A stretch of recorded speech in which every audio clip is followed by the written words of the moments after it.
یہ نبی صلی اللہ علیہ وسلم نے مدینہ کی ریاست میں سب سے پہلے چیز کی تھی. پیسے بھی نہیں تھے, غریب لوگ تھے اس وقت, لیکن اس ریاست نے فیصلہ کیا کہ ہماری پرائرٹی ہوگی کہ جو کمزور غریب طبقہ, جو معذور ہیں, جو بیوہ ہیں, جو یتیم ہیں, ان کو ہم نے کیسے اوپر لے کے آنا ہے. تو اسی طرح نمبر 1 ہماری پرائرٹی وہ ہے. ہمارا احساس پروگرام جو ہم لے کے آئے ہیں, پاکستان کی تاریخ میں سب سے بڑا پروگرام ہے, جس کو کہتے ہیں پاورٹی ایلیویشن, غربت ختم دور کرنے کے لیے. وہ انشاءاللہ ہمارا پروگرام شروع ہے. وہ گلگت بلتستان میں بھی آپ کو زیادہ ضرورت ہے اس کی, کیونکہ یہاں زیادہ لوگ پیچھے رہ گئے زندگی کی ریس میں. تو انشاءاللہ وہ احساس پروگرام ہم یہاں لے کے آ رہے ہیں. اور اس کے ساتھ ساتھ جو مجھے آپ کے لیے جو سب سے خوشائن چیز ہے, میرے خیال میں ایک غریب گھرانے کے لیے جو سب سے امپورٹنٹ چیز ہوتی ہے کہ جب اس گھر میں بیماری ہوتی ہے تو ان کے لیے بڑی مشکلوں کا سامنا کرنا پڑتا ہے, اور پیسے نہیں ہوتے ان کے پاس. وہ چیزیں بیچ دیتے ہیں, قرضے میں مقروض ہو جاتے ہیں کسی کا علاج کرواتے ہوئے. تو ہم ہیلتھ کارڈ لے کے آ رہے ہیں, سارے گلگت بلتستان کے لوگوں کے لیے ہیلتھ انشورنس لے کے آ رہے ہیں. 10 لاکھ روپیہ ایک گھر کے لیے کہ کسی بھی ہسپتال میں جا کے وہ ہیلتھ کارڈ کے ذریعے اپنا علاج کروا سکتے ہیں, 10 لاکھ تک. اس کے علاوہ جو ٹورزم ہے, کیونکہ میں آپ کے علاقے کے ٹورزم کے پوٹینشل کو جانتا ہوں, کیونکہ میں سارا دیکھا ہوا ہے آپ کا علاقہ, لہٰذا ٹورزم کے اوپر ہم پورا زور لگانے لگے. گرمیوں کے اندر تو ویسے ہی اب جو میں دیکھ رہا ہوں پچھلے 3-4 سال سے کہ یہاں ایک انقلاب آ چکا ہے ٹورسٹ کا, بلکہ یہاں جگہ نہیں ہوتی ٹورسٹ کے لیے ٹھہرنے کے لیے. سارے ہوٹل بھر جاتے ہیں, جو اپنے گیسٹ ہاؤسز لوگوں نے بنائے وہ بھی بھر جاتے ہیں. تو اور بدقسمتی سے کرونا کی وجہ سے یہ پچھلی گرمیوں میں اس طرح نہیں ٹورسٹ آ سکا. لیکن میں آپ کو یہ شور کرتا ہوں کہ 2 قسم کی جو ٹورزم ہے, ایک تو اندرونی ہماری ٹورزم ہے. ہمارا نوجوان ہے, موبائل فون کی وجہ سے جب وہ کہیں جاتا ہے وہ اپنی تصویر لگا دیتا ہے فیس بک کے اوپر, وہ فیس بک کے اوپر دیکھتا ہے, آپ کو ایڈورٹائز ہی نہیں کرنا پڑتا, وہ جو فیس بک پہ چلتا ہے وہ ساری دنیا میں جب تصویریں جاتی ہیں تو دنیا سے لوگ آ رہے ہوتے ہیں. میں جب یہاں 3-4 سال پہلے آیا تھا تو میں نے دیکھا کہ بیرون ملک پاکستانی, برطانیہ سے, یورپ سے پاکستانی یہاں ٹھہرے ہوئے تھے ہوٹلز کے اندر, سب ہوٹل بھرے ہوئے تھے. تو اب یہ بڑھتی جائے گی آپ کی ٹورزم. تو اس کے لیے ہم نے آپ کے لیے سستے قرضے دیں گے تاکہ لوگ اپنے گھروں کے ساتھ گیسٹ روم بنا سکیں, تاکہ ان کی آمدنی بڑھ سکے. تو ایک تو یہ ہم نے پورا پروسیس شروع کیا ہوا ہے. اس کے اوپر انشاءاللہ آپ کو وزیر اعلیٰ صاحب آپ کو ہم پورا اپڈیٹ کریں گے کہ ہم کیا کیا پروگرام لے کے آ رہے ہیں کہ لوگوں کے پاس بڑے سستے قرضے ملیں تاکہ وہ ٹورزم کے لیے اپنے گھر کے ساتھ ایکسٹرا کمرے بنا سکیں. اس کے علاوہ میں بھی پچھلے ہفتے آسٹریا سے ایک بہت بڑی کمپنی ہے, اس سے میری ملاقات ہوئی. تو وہ اسکیئنگ کے اسپیشلسٹ ہیں. اب سوئٹزرلینڈ کے اندر جو زیادہ پیسہ سوئٹزرلینڈ میں بنتا ہے وہ ٹورزم سے, وہ اسکیئنگ سے بنتا ہے, اور آسٹریا میں بھی بنتا ہے. اب یہ جو میرے پاس کمپنی جب میری ملاقات ہوئی, وہ یہ کہہ رہے ہیں کہ گلوبل وارمنگ کی وجہ سے کیونکہ موسم گرم ہو رہا ہے تو ان کے پاس وہ جو ٹائم ہے اسکیئنگ کا وہ کم ہوتا جا رہا ہے. تو وہ میرے پاس آیا, اس نے کہا کہ جو ہمارے یہاں علاقے ہیں وہ اتنے اونچے ہیں اب کہ یہاں بڑی دیر تک اسکیئنگ ہو سکتی ہے, یعنی 7-8 مہینے تک اسکیئنگ ہو سکتی ہے. تو ان سے ہم نے بات چیت شروع کی ہے کہ آہستہ آہستہ اسکیئنگ کے یہاں علاقے ڈیولپ کریں. اس سے کیا ہوگا, ابھی تک تو صرف گرمیوں میں آپ کے پاس ٹورسٹ آتے ہیں, جب اسکیئنگ آ گئی تو گرمیوں میں بھی آئیں گے, سردیوں میں بھی آپ کے پاس ٹورسٹ آئیں گے اور باہر سے آئیں گے, جس سے پاکستان کو بھی فائدہ ہوگا کیونکہ فورن ایکسچینج ہمارے ملک میں آئے گا. اس کے علاوہ سکردو کا ہسپتال شروع کیا ہوا ہم نے 250 بیڈ کا, انشاءاللہ وہ کمپلیٹ ہو جائے گا اس کے لیے میں آپ کو اس لیے کہ مجھے پتہ ہے کہ یہاں بڑا مشکل ہوتا ہے جب لوگوں کے پاس یہاں ہسپتال نہیں ہے یا لوگوں کو اسلام آباد جانا پڑتا ہے، تو انشاءاللہ اس ہسپتال کو ہم اپ گریڈ کرتے رہیں گے. ہم ہائیڈرو الیکٹریسٹی، پانی سے بجلی بنانے کے یہاں بڑی جگہ ہیں، تو ہم نے فیصلہ کیا 300 میگا واٹ ٹوٹل بجلی یہاں، جو سارے گلگت بلتستان کے لیے ضرورت سے زیادہ بجلی ہو جائے گی اگر ہم 300 میگا واٹ بنائیں. تو 2 بن رہے ہیں، ہمارے 2 hydroelectric stations, power stations بن رہے ہیں، 2 پائپ لائن میں ہیں، ان کے PC1 تیار ہو گئے ہیں، اور 2 اور کہ ہم نے اپروو کر دیے ہیں. تو 6 تو آپ کے سٹیشن بن جائیں گے. اس کے علاوہ جو ہم نے پختونخوا میں کیا تھا مائکرو ہائیڈل سٹیشنز، چھوٹے چھوٹے سٹیشنز، وہ انشاءاللہ ہماری پوری کوشش ہے کہ چھوٹے چھوٹے علاقوں میں چھوٹا چھوٹا ایک ایسا سٹیشن جو کہ سارے گاؤں کو بجلی دے سکے، وہ بھی، اور اس کے ساتھ سولر بھی، یہ بھی کوشش کریں کہ تاکہ آپ کے سارے علاقے میں بجلی آ جائے. پھر special economic zone, special economic zone سیپے کے راستے میں ہے، بلکہ ہماری کنیکشن ہی چائنا سے گلگت بلتستان کے ذریعے، اور اس کے لیے ہم نے فیصلہ کیا ایک اسپیشل اکنامک زون کا. اسپیشل اکنامک زون کا آپ کو پتہ ہونا چاہیے کہ اس کے لیے ساری فیسلٹیز کی ضرورت ہوتی ہے. اب تک یہاں مسئلہ یہ ہے کہ ہمارے پاس بجلی اتنی نہیں تھی، تو ساتھ ساتھ جیسے بھی ہائیڈرو الیکٹرک پاور بنتا جائے گا اور اس کے ساتھ ساتھ اسپیشل اکنامک زون آپ کا بنتا جائے گا. گورنمنٹ اس کے اندر کام ہوتا ہے پورا انفراسٹرکچر بنانے کے لیے، اور باقی خود انڈسٹریز آ کے وہاں لوکیٹ کرتی ہیں. اور کیونکہ یہ سیپے کے راستے میں ہے تو یہ پہلا انشاءاللہ ہم ایک اسپیشل اکنامک زون آپ کے لیے ہم بنائیں گے.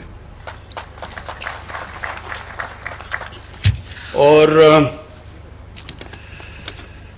انشاءاللہ جو ہماری سب سے زیادہ کوشش یہ ہے کہ اس کو ایک ٹورزم کا ہب بنا دیں. اب میں آپ کو تحریک انصاف کی ویژن کی بات کرتا ہوں کہ میری ویژن کیا ہے. میری ویژن یہ ہے کہ ایک تو جب مدینہ کی ریاست کے اوپر چلتے ہوئے ان اصولوں پہ نچلے طبقے کے اوپر ہم پورا زور لگائیں، ان کو اوپر اٹھائیں. اللہ کی برکت آئے گی اس ملک پہ. حضرت علی رضی اللہ تعالیٰ کا قول ہے کہ کفر کا نظام چل جائے گا لیکن ظلم اور ناانصافی کا نظام نہیں چل سکتا. جس ملک میں جو ریاست اپنے کمزور طبقے کا دھیان نہیں رکھتی وہ کبھی اوپر نہیں جا سکتی. یہ ذہن میں ڈال لیں، کیونکہ اللہ غریب کی تکلیف دیکھتا ہے. اس کی غریب کی جب وہ مشکل وقت میں اس کی جو آواز ہے وہ اللہ سنتا ہے. برکت نہیں آتی ان معاشروں میں. اسی لیے ہمارے نبی صلی اللہ علیہ وسلم نے اس کے باوجود کہ ان کے پاس وسائل نہیں تھے، انہوں نے سب سے زیادہ زور اپنے کمزور طبقے کو دیا. وہی انشاءاللہ ہماری اب کوشش ہے. ہیلتھ کارڈ ہے، احساس پروگرام ہے، لیکن اس کے ساتھ ساتھ جو ہمارے علاقے پیچھے رہ گئے ہیں ان علاقوں کے اوپر بھی ہمارا سب سے زیادہ زور ہے، جس میں گلگت بلتستان ایک علاقہ ہے، جس میں ہمارا قبائلی علاقہ جو مرج ڈسٹرکٹس ہیں وہ دوسرا ہے، اور تیسرا بلوچستان ہے. ابھی جو ساؤتھ بلوچستان میں گیا تھا تربت میں، تو وہ پیچھے رہ گیا. ان کا وہ بلوچستان میں بھی کوٹا کے ارد گرد علاقے بہتر ہیں، لیکن جو ساؤتھ میں پیچھے رہ گئے. تو ادھر بھی ہم نے پوری اب زور لگا رہے ہیں کہ ساؤتھ کے اوپر بھی پورا بلوچستان کو اٹھائیں. تو ایک تو یہ ہے ہمارا. اور جو وزیر اعلیٰ صاحب آپ اور کابینہ کے لیے میرے لیے میں جو آخری بات کروں گا وہ یہ دیکھیں، جو لیڈر ہوتا ہے، لیڈر کی جو سب سے بڑی 2 کوالٹیز وہ بہت ضروری ایک لیڈر میں ہونا ہوتی ہے: صادق اور امین. دنیا کے گریٹسٹ لیڈر ہمارے نبی صلی اللہ علیہ وسلم تھے، اور ہمیں اللہ نے قرآن میں حکم دیا کہ ان کی زندگی سے سیکھو، ان کی سنت پہ چلو. وہ گریٹسٹ لیڈر کی یہ جو کوالٹی تھی کہ ان کے دشمن بھی کہتے تھے کہ یہ سچا انسان ہے. انہی کے قدموں پہ چل کے جو میں اپنا بڑا لیڈر مانتا ہوں وہ قائد اعظم محمد علی جناح ہے. قائد اعظم کے بھی دشمن سب کہتے تھے کہ یہ آدمی سچا آدمی. وہ انگریزی میں تقریر کرتے تھے قائد اعظم, عوام کو سمجھ نہیں آتی تھی لیکن کہتے تھے جو یہ کہہ رہا ہے وہ سچ ہی کہہ رہا ہے. میں یہ چاہتا ہوں کہ یہ بہت ضروری ہے کہ آپ کے اوپر جو یہ اللہ کی طرف سے ذمہ داری آتی ہے, بڑی ذمہ داری ہوتی ہے کہ آپ کو ایک خاص مقام دیا ہے وزیر اعلیٰ اور وزیروں کو کہ آپ اپنے لوگوں کی زندگی بہتر کر سکتے ہیں. تو بنیادی یہ دو چیزوں سے نہ ہٹنا, صادق اور امین. ایک حدیث ہے کہ شیطان انسان کے گناہوں کو پبلک میں نشر کر دیتا ہے. آپ چھپانے کی بھی کوشش کرتے ہیں, وہ گناہ باہر نکل آتا ہے. اب کس کو کیا پتا تھا کہ آپ نے اپنا نیب کا ہیڈ بھی رکھ لیا, آپ نے چارٹر آف ڈیموکریسی سے سمجھوتا بھی کر لیا, مکمکا بھی کر لیا دونوں سب سے. کسی کو کیا پتا تھا کہ پینما کے اندر انکشاف ہو جائے گا اور 4 جو بڑے بڑے محلات ہیں وہ باہر آ جائیں گے اور اس کے بعد آپ کی پھر سے ٹرائل شروع ہو جائے گی. دیکھیں یہ چوری چھپتی نہیں ہے, اور یہ چوری کو چھپانے کے لیے, ایک جھوٹ کو چھپانے کے لیے 100 جھوٹ بولنے پڑتے ہیں. اور وہ جو انسان پیسہ بناتا ہے اپنی اولادوں کے لیے تو اولادوں کو بھی جھوٹ بولنا پڑتا ہے. اینڈ میں وہ پیسہ بچانے کے لیے وہ بھی سارا دن جھوٹ بولتے رہتے ہیں. اس پیسے کا کیا فائدہ جو آپ کی بھی تباہی کرتا ہے, آپ کی اولادوں کی بھی تباہی کرتا ہے. یہ جو حرام کا پیسہ ہے یہ ایک اللہ کی لعنت ہے. میں دونوں آصف زرداری اور نواز شریف کو 30-40 سال سے جانتا ہوں. میں نے ان کے اوپر اللہ کا عذاب آتا دیکھا ہے. یہ ہمارے لیے عبرتناک ہے. اپنی زندگی میں دیکھا ہے ان کے اوپر کہ ان کی کیا حالت بنی. کبھی جیل میں جا رہے ہیں, کبھی باہر آ رہے ہیں, کبھی جھوٹ بول کے لندن جا رہے ہیں, کبھی سعودی عربیہ جا رہے ہیں, سب کے چوری کا پیسہ بچانے کے لیے. پھر بچوں کو جھوٹ بولنا پڑ رہا ہے کہ لندن تو چھوڑو, پاکستان میں بھی کوئی پراپرٹی نہیں ہے. پھر یہ پوری اے پی ڈی ایم کیمپین کر رہی ہے. کرونا میں لوگ مر رہے ہیں, بیماریاں بڑھتی جا رہی ہیں, ہر روز اموات بڑھتی جا رہی ہیں.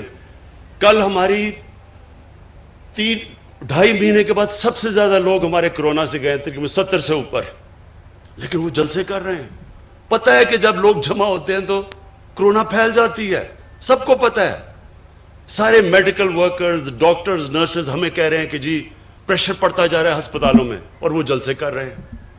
اس لیے کیوں کر رہے ہیں؟ چوری بچانے کے لیے.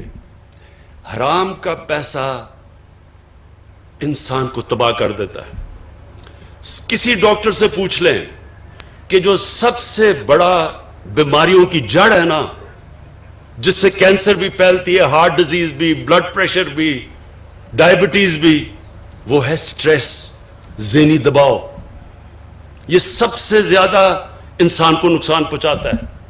سب سے زیادہ بیماریوں کی ڈر سٹریس ہے. اور اگر آپ نے سٹریس دیکھنا تھا تو کل ایک ہارٹ ٹاک کا انٹرویو ہوا تھا جدھر اسحاق ڈار, پاکستان کے وہ پرانے وہ جو فائنانس منسٹر, ان کی شکل دیکھ لیتے. اس پروگرام میں اس کی شکل دیکھیں تو آپ کو پتا چلے گا کہ سٹریس کیا ہوتا ہے. اگر وہ نہیں بھی اس کو ہارٹ, اس نے کہہ رہا تھا کہ میرا کوئی ہارٹ کا مسئلہ ہے, اگر وہ نہیں بھی آیا تو اس سے ہو جانا تھا. جھوٹ پہ جھوٹ بولنے جا رہا ہے, ساری دنیا دیکھ رہی ہے, سب دیکھ رہے ہیں. تو میں آپ سے یہ آج ایز پرائم منسٹر, آپ کی پارٹی کا ہیڈ, خاص آپ کو تاکید کرنا چاہتا ہوں. بہت بڑی ذمہ داری ہے آپ کے لیے. جتنی آپ اپنے لوگوں کی خدمت کریں گے,